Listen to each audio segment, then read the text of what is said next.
jail.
Here, beep.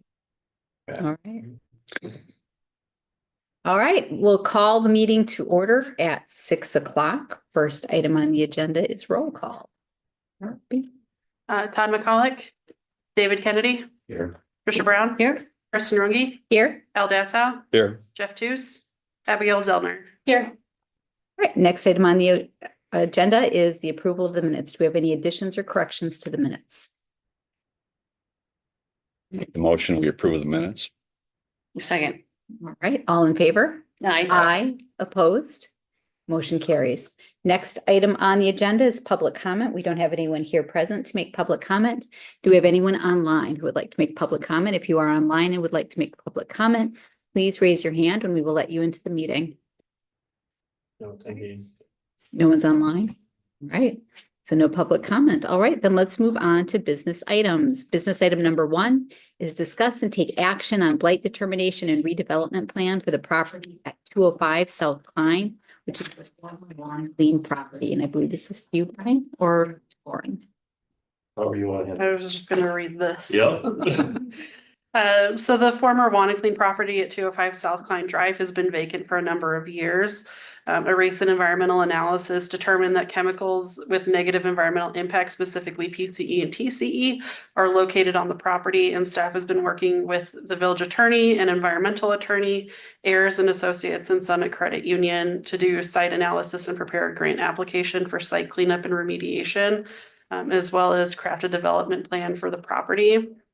Part of the grant application involves acquiring the property through a blight determination, which is under the ultimate purview of the village board, but it requires a recommendation from CDA. So CDA will need to act on 4 items tonight. One is designating the boundaries of the project area to be solely 205 South Klein Drive, Village of Waunakee, Wisconsin, at the identified parcel identification number, and recommend these boundaries to the village board.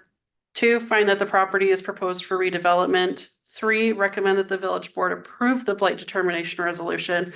And 4, adopt and recommend for approval to the village board the redevelopment plan for the property.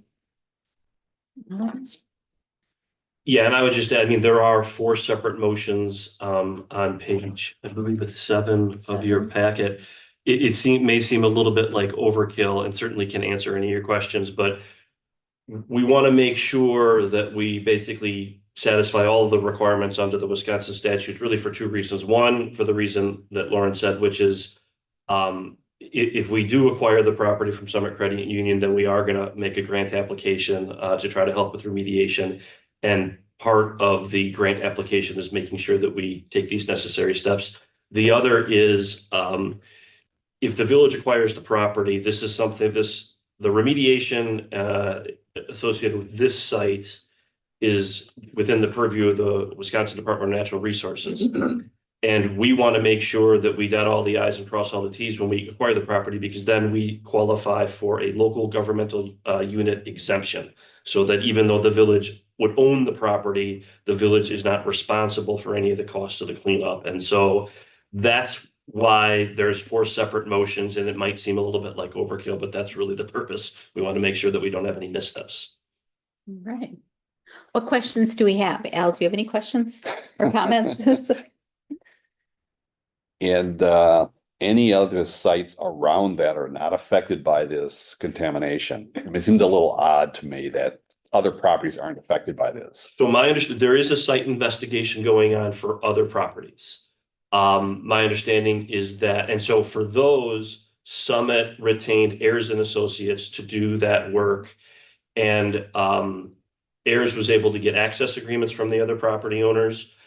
We have not seen that report yet. However, we did have a meeting with Summit Credit Union today, and they told us that the report, the site investigation reports are coming up positive in their opinion, suggesting that there's very little, if any, that has gotten off the property. Now, again, we don't know that 100% sure. And obviously the village is concerned about that. This grant application though, because in order to file the grant application, it has to be filed by mid-November. So we have to own the property by the first week of November, which didn't then allow for, let's say, a broader analysis. Because when you file the application, you basically have to say, we're only dealing with this site and we have all of this information already for this site. Again, I know that there's been concerns about it getting off of the property. I'm sure it has to at least a certain extent, but what we heard earlier today was at least some of the initial evaluations that were being done on the adjacent properties were coming up more positive than what anybody thought they would be. So if the other properties are, not sure the correct term, tainted by this contamination, what does that do for those property owners? Are they then in some type of remediation process? Well, They have to go through right now? I don't know exactly. I think they'd probably have, if I were in those other property owners' shoes, the first thing I would want to do is talk to the DNR and see what, their options may be.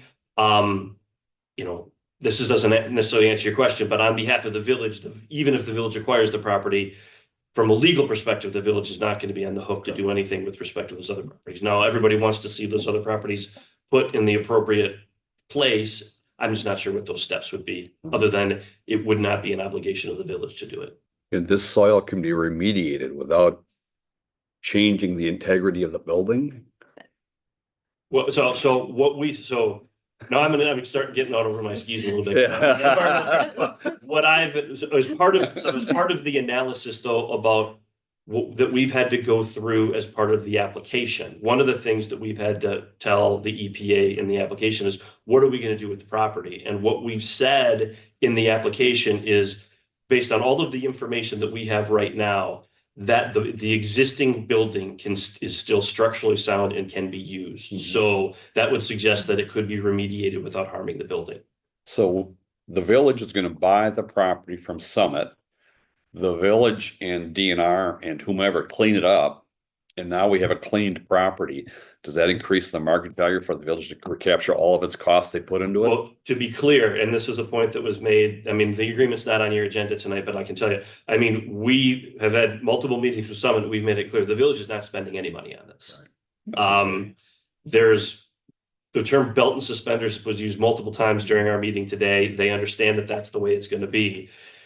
The reason why the village needs to acquire the property, though, is Summit as a private property owner cannot get access to any of the grant funding. And so, but there will be an agreement that's in the packet for the next village board meeting that will have a number of obligations on behalf of Summit. One of them is this property gets conveyed to us if it's for $1.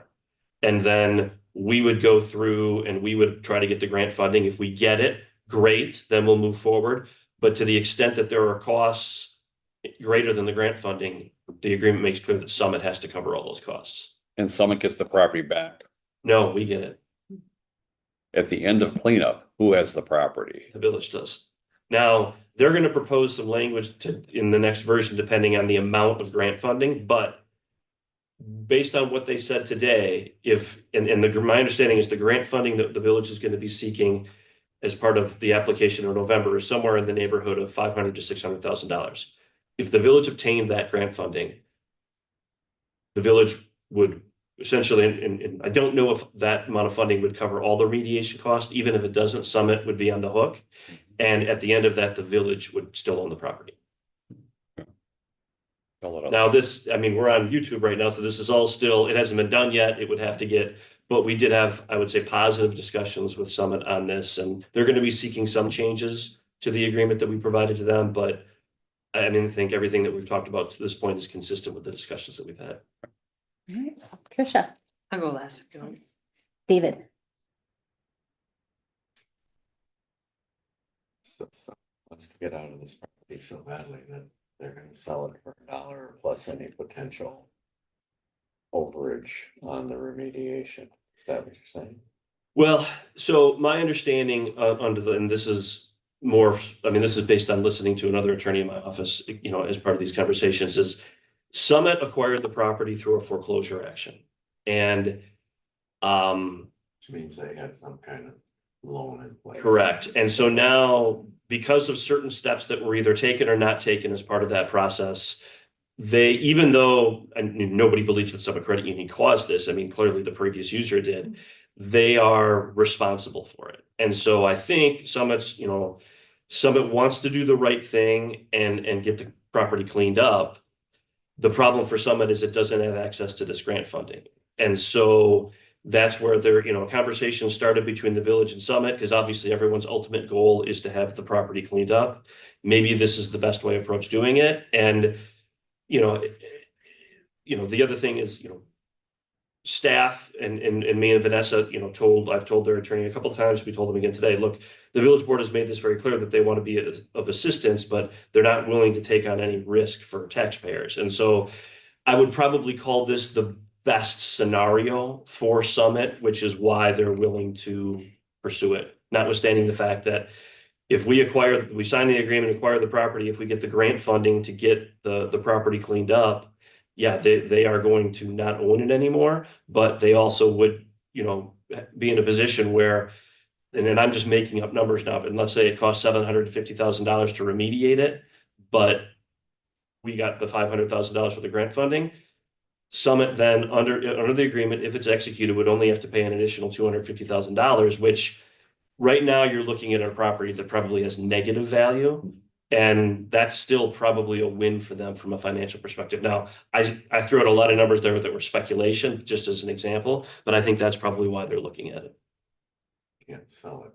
In the condition it's in. Correct, yeah. So they're eating the loan regardless. Question, how big? Is there anything in the grant process that prohibits us from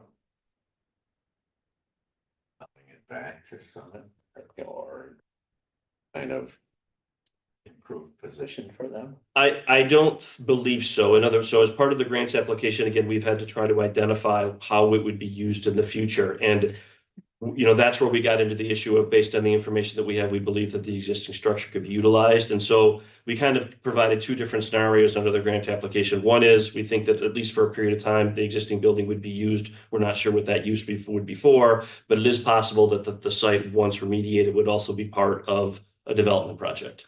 And so, and that, you know, that would potentially allow, you know, Summit to come into the process if it wanted to. I don't think there's anything that specifically prohibits us from reselling it to them. There is language in the agreement, the way that the village drafted it, where the property would go back to Summit if we weren't able to get grant funding. They're going to be asking for some changes related to that too, that I think are probably going to be satisfactory to the village. But again, I mean, I think it's a situation where the village is willing to participate because they can get access to the grant funding so long as there's no risk to the village taxpayers. I think Summit's willing to kind of participate in this process, notwithstanding the fact that it may still have to pay some money, but because it's probably, like you said, it's probably the, you know, they're able to, even though they're gonna have to eat the loan, it's still maybe less expensive to them in the long run. One thing banks don't want is what's called ORE, other real estate. Examiners come in and that's the first thing you look at is ORE. What do you have on the books and how do you get rid of it? So ORE is not a good thing. And we told them today, you know, we gave the example of the village working with Dane County and with the EPA on the acquisition of the Alloy site because Alloy had not paid their property taxes. But in that situation, we had obviously a much larger site. We had the potential use for the library, and you know, it just made a lot of sense for those three parties to work together. I mean, my understanding is that, you know, if you look at the title work, there are some unpaid taxes on the property, but I can't imagine why Dane County would want to, you know, take it because they're just probably not going to, they're just like Summit would not be able to sell it right now. If Dane County took it, they would not be able to sell it either because we believe that the, you know, notwithstanding the assessed value, I think is about 350,000. When you look at the estimated cost of the remediation, the property's underwater right now.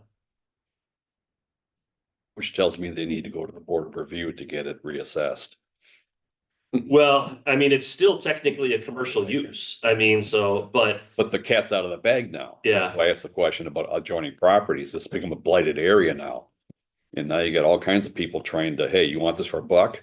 yeah, but I mean, I need to be clear that again, no blight determination has been made on any of the other adjacent properties. It's just this specific parcel that we're talking about. Understand. So you determine that they've got Yeah. contamination seeping into their lot, then you got a whole new problem.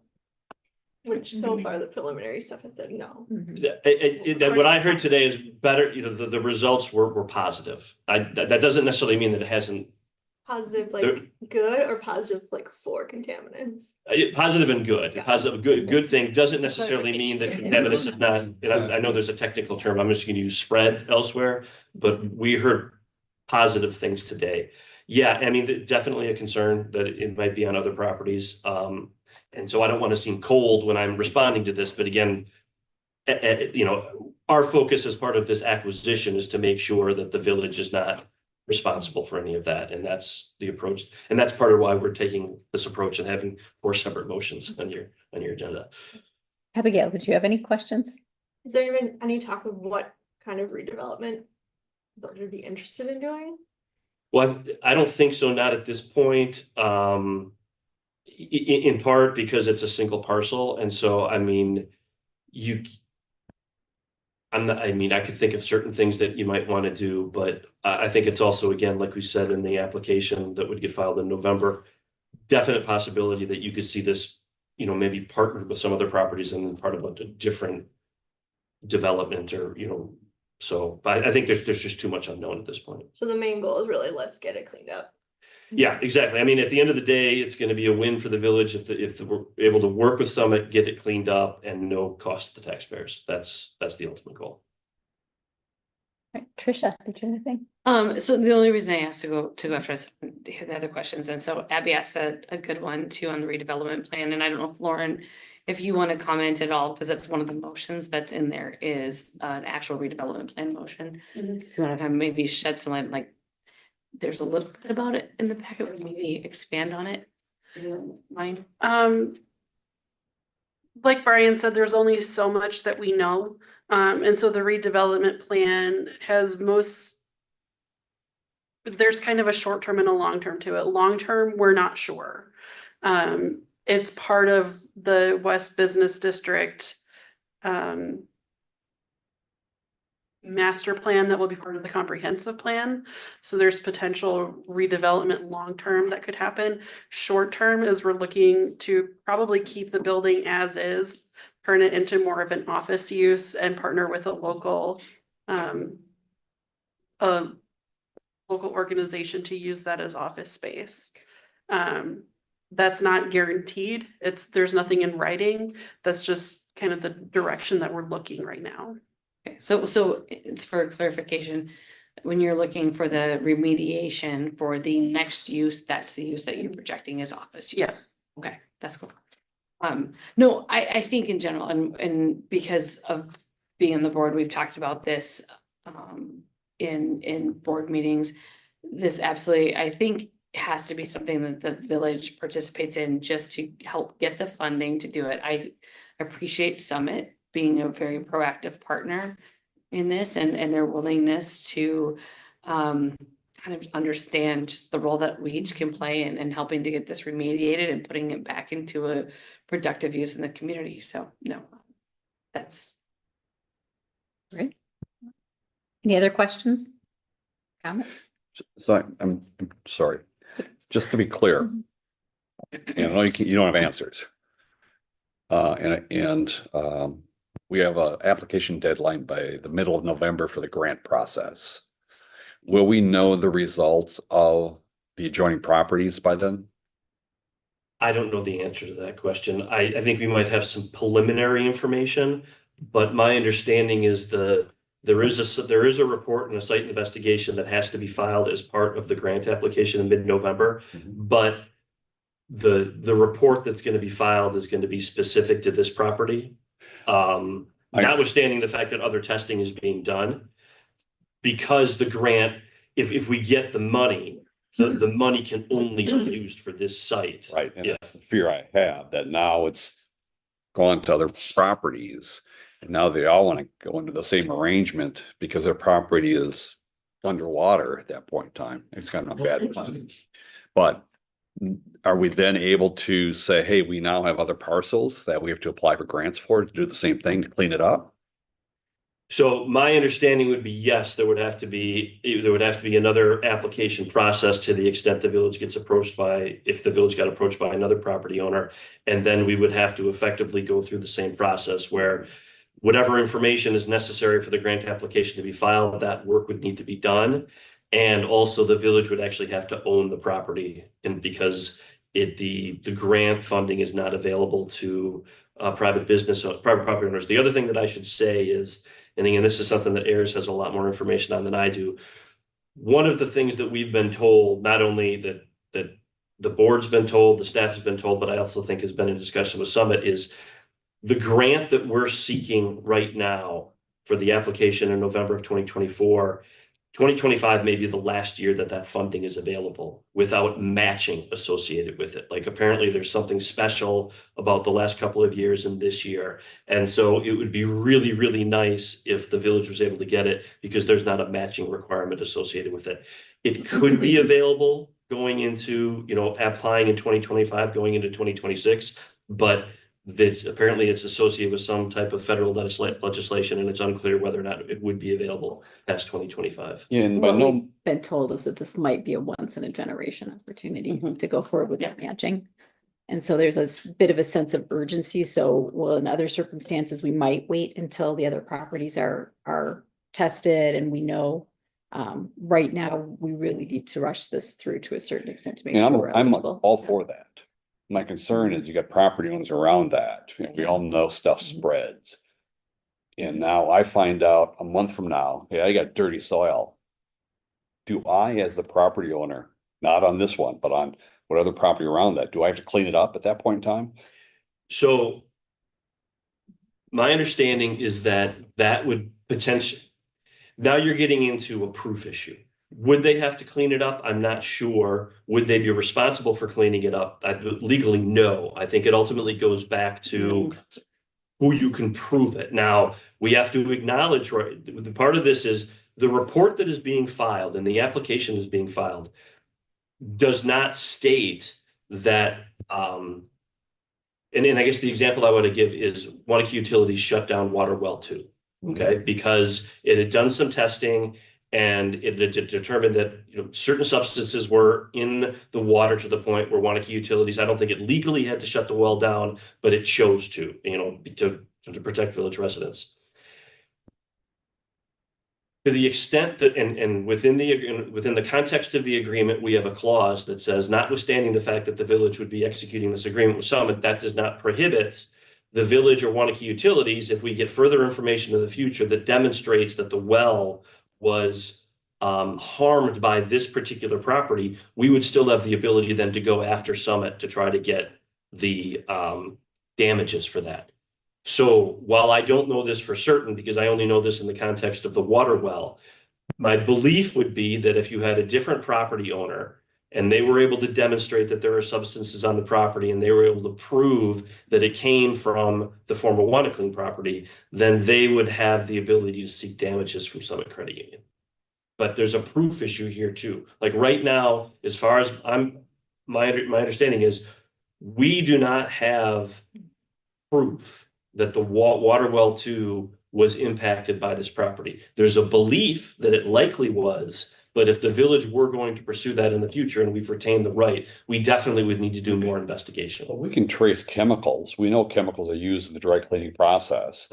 And as the chemicals go along into the well, you can't trace those chemicals into the well. Well, I think part of, so this is what Summit would say. Summit's going to argue, and because there's emails that have come to me. Sure. One, there's a dry cleaner that's across the street now. Yep. And two, they've made allegations that there may have been other properties that utilize, well, not dry cleaners may utilize the same substances. So About some of those. they've and to be, I mean, we haven't in the current agreement, we have language saying that we're not waiving our rights to pursue something in the future. I can tell you that one of the things that Summit is going to want to add, and we're going to be open to it, is, well, we're not waiving any of our defenses on any of this stuff in the future, and which is fair game. I mean, they shouldn't, you know, we don't want to waive anything. They don't want to, we just want to get this deal done. But I think that's where it would end up. If one of the adjacent property owners found something, then they would kind of be in the same position where Water Well 2, Wanakee Utilities is with Water Well 2, and they'd have to do some additional work. I think their first reaction is gonna be, you cause it, I'm suing you for the destruction of the Who's you? value of my property. I'm suing you. Who is you? Well, the village, because we're not the owner, right? Oh, no, yeah, but we're gonna, I would say this, I mean, we have multiple layers of identification in the agreement, and we're also gonna have, that's why the local governmental unit exemption is so, and why we're following these steps to make sure that, yes, we may own it, but we can't be held responsible. Nor should we, because, you know, the village is stepping in here and trying to do the right thing. If all of a sudden by stepping in and doing the right thing, we would made ourselves liable, you'd never have a municipality that's gonna step in and try to do the right thing. Well, we look kind of stupid saying we should do it. You know, Exactly. because you can see how ugly this can get. Yeah. Yeah. We've been really careful in kind of mapping this out. Brian has really walked us through this process a lot over the last several. With Vanessa and Scott, with clearly, Vanessa and yeah. Scott, yeah. And Ayers has really been a great partner so far. So yeah, these are complicated things, but. But all questions that you guys have asked that have been asked, you know, obviously that's top of mind. One, making sure taxpayers don't have to pay any money. Two, concerned about the overall environment. And three, wait a second, if we do this, we're not somehow going to become liable. I mean, that's been, I would say, top of the mind on all of this as we've gone through it. Those are mostly small businesses surrounding them. And, Mhm. if all of a sudden they've got a problem with contamination, they're gonna need help. And Yeah. what's their alternative? Yeah. Yeah. So I think that this action, helps us fulfill our duty of protecting the village residents in a number of different ways, from environmental contamination and getting the contamination cleaned up that was caused, and also by making sure that we're not responsible financially down the road for what's going on. So I'll make the motion to designate the boundaries of the project area to be solely 205 South Klein Drive, Village of Wanakee, Wisconsin, parcel identification number 191/809-071-0725-5. I recommend that these boundaries. Actually, can you go to the motions on page 7? Page 7. Hey, quick question. And can we make these all as one? No, we want to do Okay, them separate okay. again. Here's your first Okay. one. Yep. Yeah. So, yes, I'm going to change my motion to designate the boundaries of the project area proposed for redevelopment as the lot line boundaries are 205 South Klein Drive, Wanakee, Wisconsin. Parcel identification number 191/0809-071-0725-5. Second. Any discussion on the motion? Seeing none, all in favor? Aye. Aye. Opposed? Motion carries. Second one, I'll make the motion to recommend to the village board that it adopt the boundaries of the project area proposed for redevelopment as the lot line boundaries for 205 South Klein Drive, Wanakee, Wisconsin, parcel identification number 191/0809-071-0725-5, and declare that this property is a blighted area in need of redevelopment. I'll second. All right, any discussion on the motion? Seeing none, all in favor? Aye. Aye. Okay, so then I'll move to recommend to the village board that it approve the attached blight determination resolution. Second. All right, any discussion on the motion? Seeing none, all in favor? Aye. Aye. We had the motion to adopt the attached redevelopment plan and recommend to the village board that it approve the attached redevelopment plan for the property at 205 South Klein Drive. I'll second. All right, any discussion on the motion? Seeing none, all in favor? Aye. Aye. Opposed? Motion carries. All right. Hey, I move to adjourn. Second. All right, any discussion on the motion? Seeing none, all in favor? Aye. All right, Any thank you all. discussion on the motion? Let's talk about